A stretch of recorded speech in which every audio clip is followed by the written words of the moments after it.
You know, that moment when everything you thought was true about your life suddenly cracks wide open? Yeah. Mine happened at my brother's rehearsal dinner when his fiancée's father grabbed my wrist, looked me dead in the eyes, and asked, "Ruby, those green eyes of yours, they're exactly like my sister's. Do you know who your real mother is?" I almost dropped the entire tray of champagne flutes. My heart did this weird stutter step like it forgot how to beat. I'd spent 23 years believing I was the lucky one, the girl who got to serve the perfect Montgomery family in our big colonial in Buckhead, Atlanta. The one who woke up at 5 a.m. to make sure the marble counters sparkled and Victor's eggs were over easy, not over medium, or God forbid he'd have a conniption. But in that second, with Edward Kensington staring at me like I was a ghost wearing his dead sister's face, I realized the joke was on me. I wasn't the help.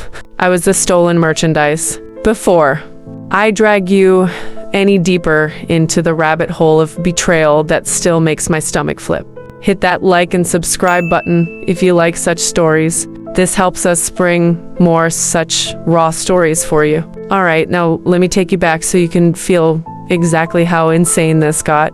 We lived in the kind of neighborhood where the lawns are so perfect they look photoshopped, and every mom has a standing appointment at the blow-dry bar. From the outside, the Montgomerys were the American dream. Victor, head-shunned hotshot. Elaine, charity gala queen. Mason, the golden boy lacrosse star who never met a consequence. He couldn't buy his way out of. Me? I was the basement girl. Literally, my room was a concrete corner with a mattress that smelled like regret and a furnace that hummed like a hoe. Judgmental ant. In summer, it felt like Satan's sauna. In winter, it was the only warmth I got. Every morning at 5 o'clock sharp, I'd creep upstairs, scrub the kitchen until my knuckles bled, and have breakfast ready before Victor even rolled out of his California Ching bed. He'd stroll down in his monogrammed robe, barely glance at me and grunt, "Coffee's weak again, Ruby. Fix it." Elaine would float in later, air kiss Mason like he hung the moon, and never once looked my way while I stood by the sink eating cold toast crusts. Mason? He'd sleep till noon, then bark orders like I was a Lexan with legs. "Ruby, my cleats are muddy." "Ruby, gas up the Audi, Ruby. Stop looking so miserable. You're bringing the vibe down." They had this cute little rule sheet taped to my door since I was 5. Rule number 1, never sit at the family table.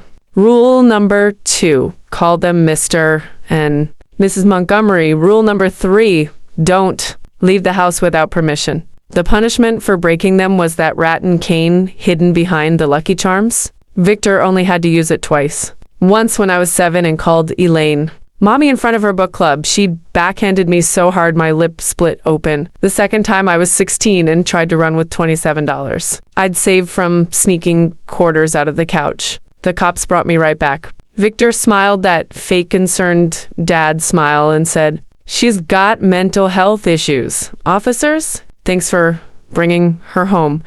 3 days in the basement with no food after that. I learned real quick. I believed them when they said I was born to serve. That some kids get the silver spoon and some get the mop. I even started to feel grateful. Pathetic, right? But when you're told something every single day for 23 years, it becomes your whole truth. Then Mason announced he was marrying Sophia Kensington, daughter of Edward Kensington, the real estate king of Atlanta. Net worth north of $80 million.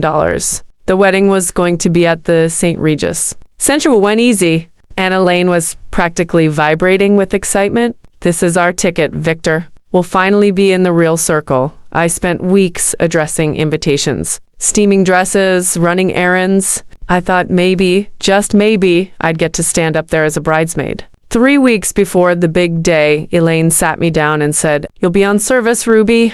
Passing champagne, staying invisible. "You know how clumsy you are?" I laughed, sighed clumsy.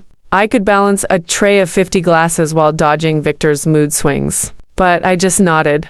Same old Ruby. The rehearsal dinner was where it all started to unravel. I was in my black dress and white apron, weaving through a sea of designer everything, when Edward Kensington locked eyes on me from across the room. His face went the color of skim milk. He walked straight over, voice low and shaky. Your name's Ruby? I nodded. Those eyes, that chin. Sweetheart, do you know who your real mother is? I felt the floor tilt. I live with the Montgomerys. They raised me since I was a baby. He stared at me like I was the answer to a prayer he'd stopped saying years ago. Then he excused himself, phone already to his ear, pacing the terrace, like a man who'd just seen a miracle and a nightmare at the same time. Elaine noticed. Her smile stayed glued on, but I could see the panic in her eyes. The same look she got when the country club bill was late. She thought I was about to ruin Mason's golden ticket. Little did she know I was about to blow up their entire empire. The wedding day was pure torture. I entered through the service door like always, tray in hand, watching from the back while Mason and Sophia said their vows. Edward kept glancing at me the whole ceremony, his face twisted with something I couldn't name. Grief? Hope? Rage? At the reception, he caught my wrist again near the chocolate fountain. Ruby, I need 5 minutes, please. He pulled out an old photo, a young woman with my exact green eyes, holding a baby wrapped in a pink blanket. This is my sister Claire. And that baby, that's you. You were taken from the hospital in Charleston when you were 6 months old. Claire never stopped looking. She died when you were 5. Heart failure. The doctors called it grief. I wanted to laugh, or scream, or run back to the basement where at least the rules made sense. Instead, I whispered, "You're out of your mind," but my voice cracked. He begged me for a DNA test, said he had a private lab ready.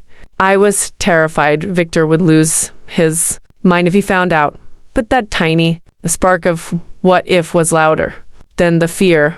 I did the swab right there on the terrace, hands shaking so bad I almost dropped the cotton thing. The next 72 hours were the longest of my life. I went back to scrubbing and smiling, but every time Elaine snapped at me or Victor ignored me, I pictured their faces when the truth hit. Edward texted me at 10 a.m. on the 3rd morning. Results are in. 99.99% match. You're my niece. You're Claire's daughter. I sat on that mildew mattress and cried so hard I thought I'd throw up.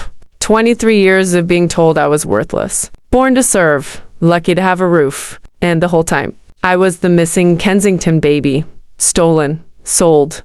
For $18,000. Cash to a couple who wanted free labor and a cover story. Edward set the trap perfectly. He invited the whole Montgomery clan to his estate for a post-wedding brunch to talk business. Opportunities, Victor was practically levitating. This is it, Elaine. We're in. They made me come along to help serve, of course. When we pulled up to that mansion with the fountain and the Bentley collection, Victor actually whistled. 30 million, easy. Inside, Edward was all Southern charm at first. Then he slid the folder across the coffee table. The DNA report, the 2003 FBI cold case file, the ledger page showing Victor and Ella names next to private adoption $8,000. Elaine's teacup shattered on the Persian rug. Victor turned the color of old cheese. This is insane, he sputtered. We saved her. She was an orphan. Edward's voice went ice cold. There's no record of any adoption, no birth certificate, no hospital paperwork. He bought a baby from a trafficking ring and spent 23 years treating her like property. That's when the FBI agents stepped out of the next room. Handcuffs clicked. Victor tried to run, actually. Asterisk sprinted, asterisk and tripped over a $12,000 ottoman. Elaine collapsed on the sofa. Mascara running like cheap paint. Wailing, Ruby, we gave you everything. I looked her dead in the eye and said the line I'd been practicing in my head for days. You gave me a cage and called it a home. Now you get to rot in one. The trial was 4 months of delicious drama. Victor swore up and down he thought I was a legitimate adoption. Elaine threw him under the bus in open court, said he forced her, that she always wanted to treat me better. The jury saw right through both of them. Victor got 22 years. Elaine got 15. Their house, cars, Mason's trust fund, everything seized. Mason's perfect life imploded in real time. Sophia filed for divorce the day after the arrest. I overheard her on the phone. I can't be married to the son of People who bought a child like a used couch. He called me 6 months later, voice all shaky. Ruby, I need a little help.